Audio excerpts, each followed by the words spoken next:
Hello प्यारे दोस्तों, सभी को स्वागत है हमारे यूट्यूब चैनल पे। तो दोस्तों, आज हम क्लास 12th का न्यू बैच स्टार्ट करने जा रहे हैं, जिसमें हम आपको मैट्रिक्स चैप्टर बताने वाले हैं। इसमें आपको जो है सारा कंसेप्ट हम बताने वाले हैं, ठीक है।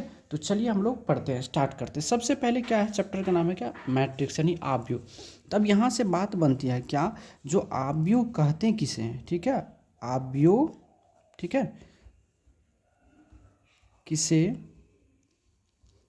कहते हैं। बात आती है क्या, आव्यूह किसे कहते हैं। तो देखेंगे, इसको लिखेंगे, ये आव्यूह क्या होता है। तो लिखेंगे आव्यूह जो है, आव्यूह एक प्रकार का, आव्यूह एक प्रकार का जो है संख्याओं एवं फलनों का आयताकार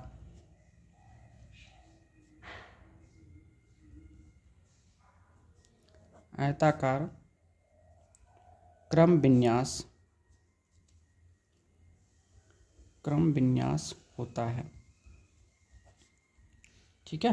क्या होता है, क्रम विन्यास होता है। अर्थात ऐसे समझ, अवयवों का जो है, अवयवों को आयताकार रूप में या वर्गाकार रूप में सजाना ही क्या कहलाता है, आव्यूह कहलाता है, ठीक है, आव्यूह कहलाता है।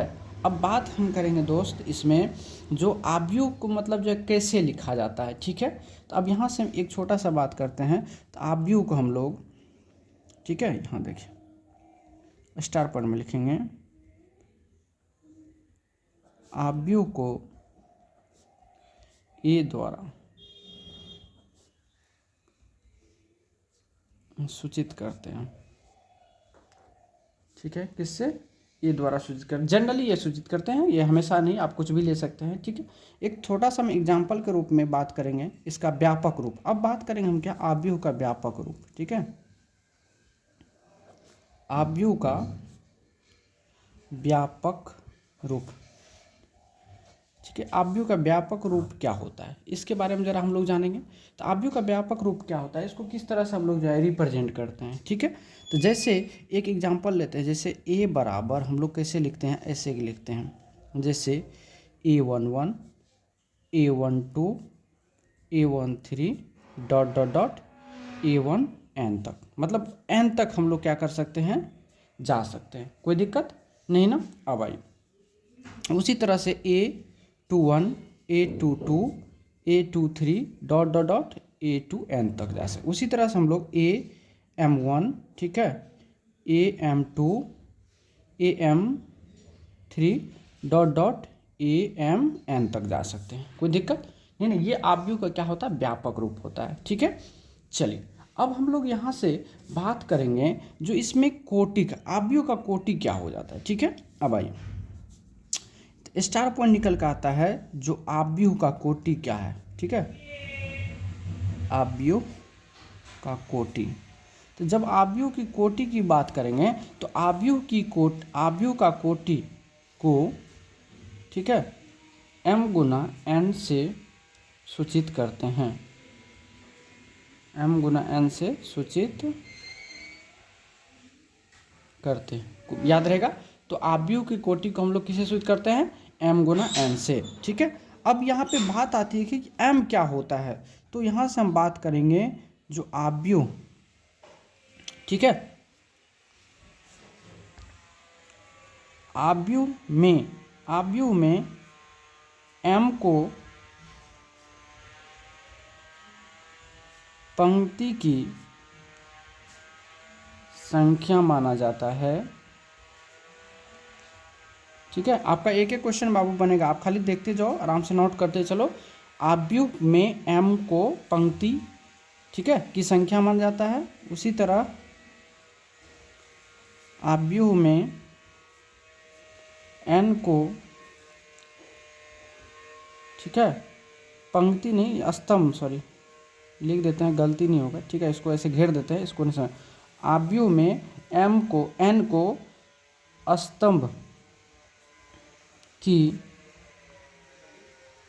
संख्या माना जाता है। अब कहिएगा सर स्तंभ और कोटि क्या होता है, ठीक है। ये स्तंभ क्या है, पंक्ति क्या है। तो सबसे पहले हम बात करेंगे क्या, पंक्ति के बारे में। पंक्ति को, ठीक है, डॉट से सूचित करते हैं, ठीक है। मतलब जो सीधा वाला लाइन में रहेगा उसको पंक्ति गिनना है, ठीक है। और पंक्ति पे क्या रहता है, एम रहता है। उसके बाद बाबू याद रखना है जो स्तंभ, स्तंभ को क्या ऐसे खड़ा, इसको एन से सूचित करते हैं, ठीक है। कोई दिक्कत। अब आपसे अगर कोई पूछे जो बताओ इसमें जो है कुल कितने अवयव है, ठीक है। अब यहाँ से बात करेंगे हम जो आव्यूह में कुल अवयव की संख्या m गुना n के गुणनफल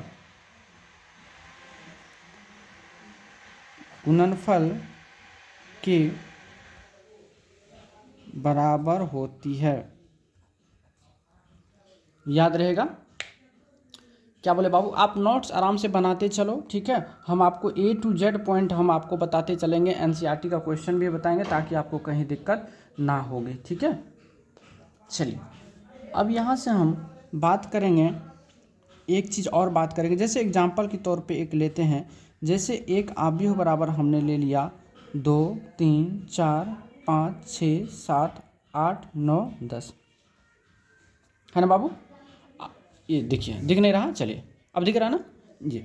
अब ए बराबर ये आव्यूह ले लिया, तो ये जो है ये मेरा क्या हुआ, m1 हुआ, ये मेरा क्या हुआ, सॉरी m2 हुआ, और ये क्या हुआ, m3 हुआ, ठीक है ना।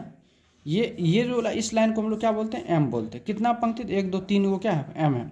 अब n की बात करें तो ये कितना है, ये n1 हुआ, ये n2 हुआ, और ये n3 हो गया, ठीक है। अब इसका अगर कोटि आप लिखिएगा, इसका अगर कोटि लिखिएगा तो किससे लिखिएगा, तो m गुना n।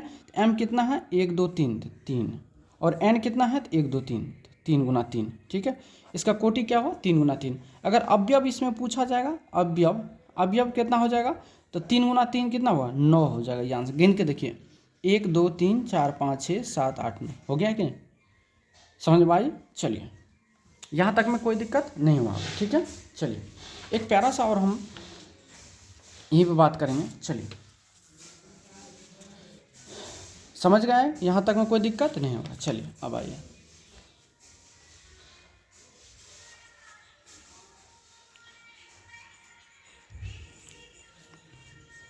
अब जैसे एक छोटा सा हम एक और लेते हैं एग्जांपल में, a बराबर हम लोग मान लिए यहाँ पे 2 3 4 5, ठीक है। तो ये क्या होता है, R1 होता है, और ये क्या होता है, R2 होता है। इसको बोलते हैं हम लोग C1, इसको बोलते हैं C2। अब R1 को बाबू हम लोग क्या बोलते हैं, ठीक है। R1 से क्या सूचित करते हैं, पंक्ति को, मतलब कितना पंक्ति है, ठीक है। और C1 से सूचित करते हैं क्या, स्तंभ को, ठीक है। R1 का मतलब क्या हुआ, R का मतलब क्या हुआ, रो मतलब क्या, पंक्ति, और C मतलब क्या हुआ, कॉलम मतलब क्या होता है, स्तंभ। बात समझ में आई, यहाँ तक में कोई दिक्कत नहीं ना। तो बाबू हम लोग आव्यूह के बारे में पढ़ लिए, आव्यूह कैसा होता है, ठीक है। आव्यूह को लिखने के लिए समझ गए। अब क्या होता है ना, अब हम आव्यूह के प्रकार के बारे में जानेंगे। किसके बारे में जानेंगे बाबू, आव्यूह के प्रकार के बारे में, टाइप्स ऑफ मैट्रिक्स के बारे में जानेंगे, ठीक है। अब चलिए, अब हम लोग क्या जानते हैं, आव्यूह के प्रकार के बारे में। किसके बारे में, आव्यूह के प्रकार, आव्यूह के प्रकार, ठीक है। अब जानेंगे हम लोग आव्यूह के प्रकार। आव्यूह कितने प्रकार के होते हैं, तो सबसे पहला जानेंगे हम लोग क्या, स्तंभ आव्यूह या पंक्ति आव्यूह। चलिए ठीक है, स्तंभ आव्यूह जानते हैं, स्तंभ आव्यूह, इसी को बोलते हैं हम लोग क्या, कॉलम आव्यूह, ठीक है। कॉलम आव्यूह। स्तंभ आव्यूह क्या होता है, ठीक है। स्तंभ आव्यूह क्या होता है, तो लिखेंगे वैसा आव्यूह जिसमें केवल एक स्तंभ होता है उसे स्तंभ आव्यूह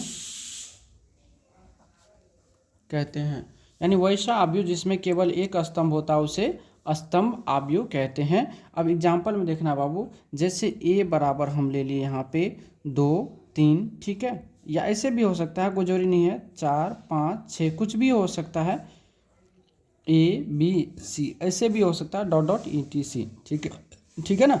इसमें केवल एक ही स्तंभ है कि नहीं, दूसरा देखने को मिल रहा है, नहीं मिल रहा है, ठीक है, बात समझ में आई। अब इसका जो कोटि होता है, ठीक है, अगर इसका कोटि की अगर हम बात करें तो इसका कोटि क्या होगा, अगर कोटि की बात करिएगा तो m गुना कितना 1 होगा। क्यों? क्योंकि n का मान इसमें हमेशा 1 रहेगा, ठीक है। तो स्तंभ आव्यूह में n का मान हमेशा 1 रहता है, याद रखिएगा। जो स्तंभ आव्यूह में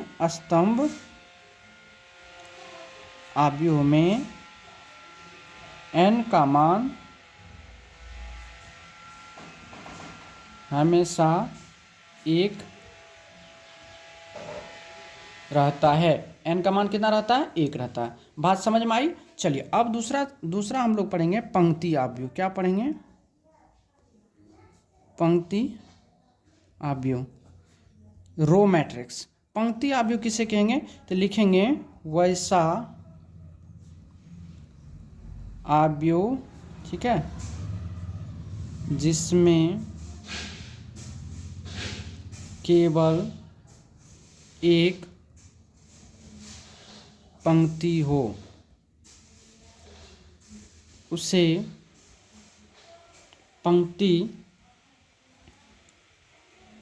आव्यूह कहते हैं। उसे क्या बोलते हैं? पंक्ति आव्यूह। देखिए बाबू एग्जाम्पल पे देखेंगे हम लोग, एग्जाम्पल में देखेंगे, जैसे क्या हो गया 2 3 4, ठीक है, ऐसे ABC, ठीक है, कुछ भी हो सकता है 2 4, ठीक है, डॉट डॉट ETC। अब इसमें आपको क्या देखने वाला है, स्तंभ की संख्या मतलब जो है कितना भी हो सकता है, लेकिन आपको पंक्ति यानी रो की संख्या केवल एक ही होगी। देखिए एक ही रो है ना, इसमें भी एक रो है, इसमें भी एक रो है, इसमें भी एक रो है, ठीक है। तो अब यहाँ से स्टार पॉइंट निकल के आता है क्या बाबू, जो पंक्ति आव्यूह में m का मान हमेशा 1 होता है, ठीक है। अब इसका पंक्ति आव्यूह का कोटि की बात करेंगे, पंक्ति आव्यूह की अगर कोटि की बात करूं मैं तो क्या होगा बताइए, तो 1 गुना n होता है। पंक्ति आव्यूह के कोटि क्या होता है? 1 गुना n होता है। बाबू यहाँ तक में कोई समस्या अगर कोई दिक्कत है तो आप हमें बता सकते हो, ठीक है। चलो अब आगे की बात हम लोग करेंगे क्या, जो वर्ग आव्यूह के बारे में पढ़ेंगे। किसके बारे में पढ़ेंगे बाबू? वर्ग आव्यूह में पढ़ेंगे। किसके बारे में? वर्ग आव्यूह। तीसरा जो हम लोग का कंसेप्ट निकल कर आता है वह क्या है, दिख रहा है कि नहीं? चलिए अब दिख रहा, वर्ग आव्यूह। ये वर्ग आव्यूह क्या होता है? तो वैसा आव्यूह, ठीक है, लिखेंगे वैसा आव्यूह जिसमें पंक्ति एवं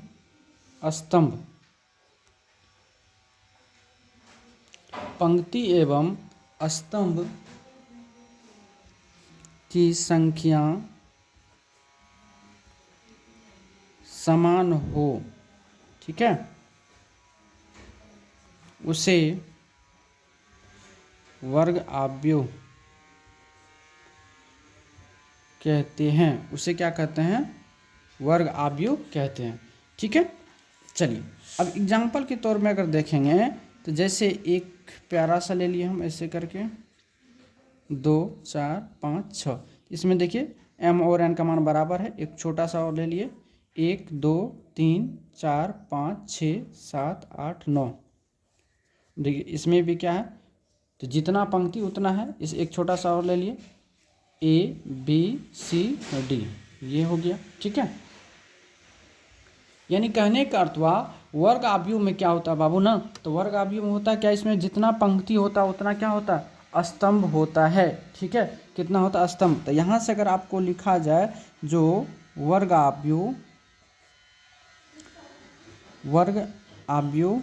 आव्यूह में, ठीक है, m बराबर n होता है, m बराबर n होता है। तो जितना m होगा उतना n भी होगा। ठीक है, जितना m होगा उतना n भी होगा। ठीक है, चलिए, कोई दिक्कत बाबू नहीं ना, इसमें m और n का मान क्या होता है, हमेशा बराबर होता है। चलिए अगला क्वेश्चन की बात, अगर हम आव्यूह की बात करेंगे तो मेरा होता है विकर्ण आव्यूह। क्या होता है बाबू, विकर्ण।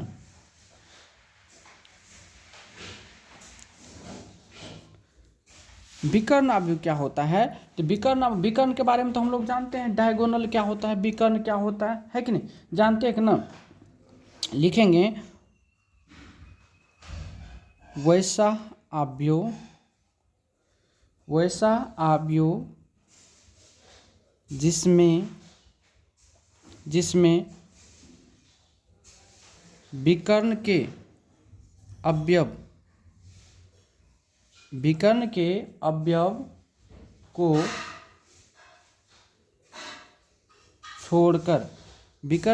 को छोड़कर सभी अवयव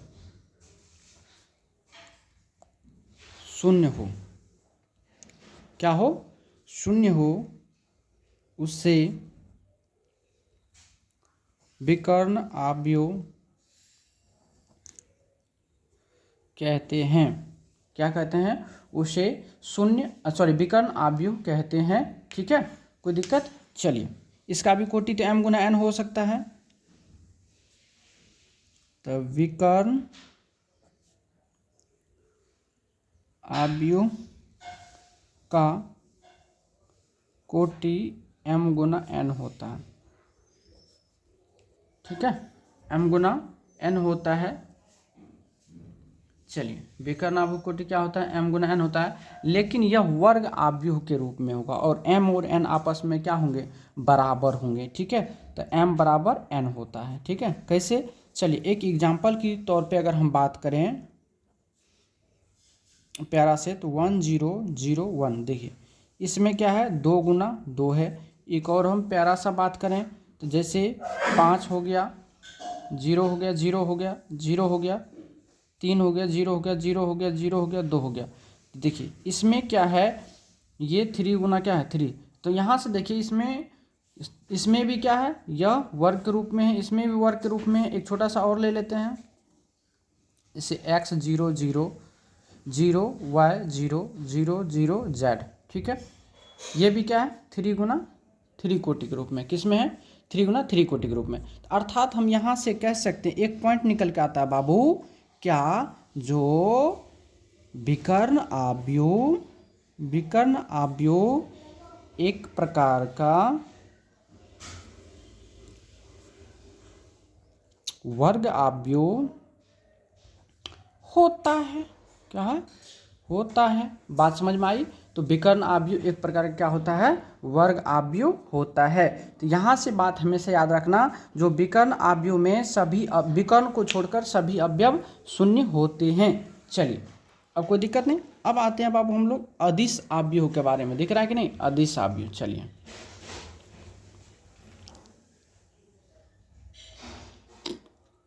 चलिए अब हम लोग जानेंगे क्या, अदिश आव्यूह।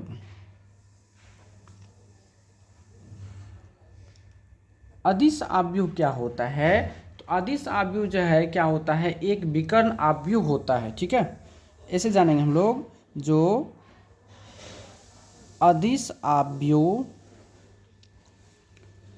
एक प्रकार का विकर्ण आव्यूह होता है, विकर्ण आव्यूह होता है, लेकिन इसके विकर्ण के सभी अवयव का मान समान रहता है। तो अदिश आव्यूह भी क्या होता है बाबू, एक आव्यूह, अदिश आव्यूह भी क्या होता है, एक प्रकार का विकर्ण आव्यूह होता है। बट इसमें क्या होता है ना, इसका विकर्ण का सभी मान आपस में बराबर, जैसे 3 0 0 0 3 0 0 0 3। बात समझ में आई? वैसे करके देखा, जैसे x 0 0 0 x 0 0 0 x। बात समझ में आई कि नहीं? अब ऐसे भी ले सकता है आपको, तो √3 0 0 √3, ठीक है, .etc। यानी मेरा कहने का अर्थ है बाबू, जो ये अदिश आव्यूह क्या होता है, एक प्रकार का विकर्ण आव्यूह ही होता है। लेकिन इसमें क्या होता है ना, आपके जो है सभी विकर्ण के अवयव आपस में समान होते हैं। क्या होते हैं बाबू? समान होते हैं। चलिए यहाँ तक बात समझ में आई। अब हम लोग जानेंगे क्या, अब हम लोग जानेंगे एक और आव्यूह बच जाता है जो तत्समक आव्यूह, ठीक है। एक आव्यूह क्या होता है बाबू, तत्समक आव्यूह। क्या बच जाता है? तत्समक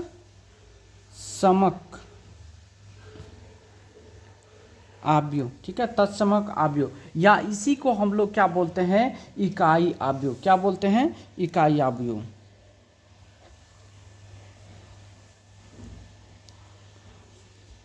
इसी को क्या बोलते हैं? इकाई आव्यूह। बात समझ में आई? चलिए, तो कैसे लिखेंगे इसको, कैसे जाने, लिखेंगे परिभाषा में, वैसा आव्यूह, वैसा आव्यूह, ठीक है, वैसा आव्यूह जिसके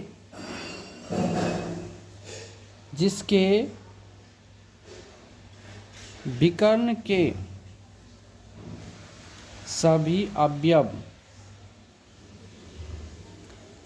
का मान एक हो, ठीक ना। वैसा आव्यूह जिसके विकर्ण के सभी अवयव का मान एक हो तथा बाकी सभी अवयव का मान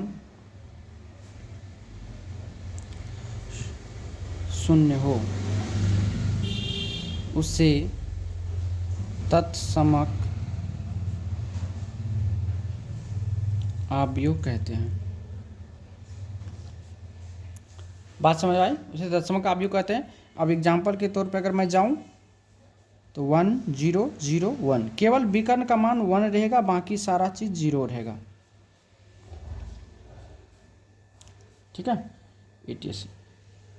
बात समझ में आई या नहीं? ठीक है, आ गई होगी। अब इस सिंगल भी 1 भी होगा, ठीक है, ये भी होगा, ठीक है। चलिए बात समझ में। अब आते हैं बाबू हम लोग क्या, शून्य आव्यूह के बारे में जानेंगे। क्या?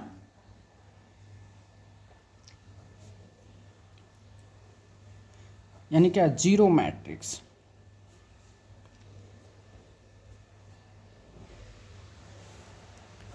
ये शून्य आव्यूह क्या होता है, ठीक है। तो लिखेंगे बाबू, वैसा आव्यूह जिसके सभी अवयव का मान शून्य हो, उसे शून्य आव्यूह कहते हैं। उसे क्या कहते हैं? शून्य आव्यूह कहते हैं। अब एग्जाम्पल के तौर पे बात करें, जैसे हो गया 0, ये भी शून्य आव्यूह है। 0 0 0 0, ये भी शून्य आव्यूह है। जैसे ले लिए 0 0 0 0 0 0 0 0 0, ये सभी क्या है? शून्य आव्यूह है। बात समझ में आई? तो अब यहाँ तक जो हम पढ़े थे, तो केवल मैट्रिक्स के बारे में जाने हैं बाबू। अब नेक्स्ट वीडियो जो हम लेके आने वाले हैं आपके लिए, ठीक है, उसमें हम आपको A to Z पॉइंट का हम क्वेश्चंस कराएंगे, ठीक है। बात समझ में आई? तो आज के लिए दोस्तों यहाँ तक ही रखेंगे हम। अगर आपको हमारा वीडियो अच्छा लगे तो प्लीज़ लाइक, कमेंट एवं शेयर जरूर करें, ठीक है। आज के लिए धन्यवाद। अगर कोई भी तरह, और दूसरी बात, अगर कोई भी तरह की दिक्कत होती है तो आप हमारे इस नंबर पे आप इस पर व्हाट्सअप कर सकते हो, क्वेश्चंस को पूछ सकते हो, हम आपके लिए हमेशा तत्पर हैं, ठीक है। तो दोस्तों आज के लिए बस इतना ही, धन्यवाद।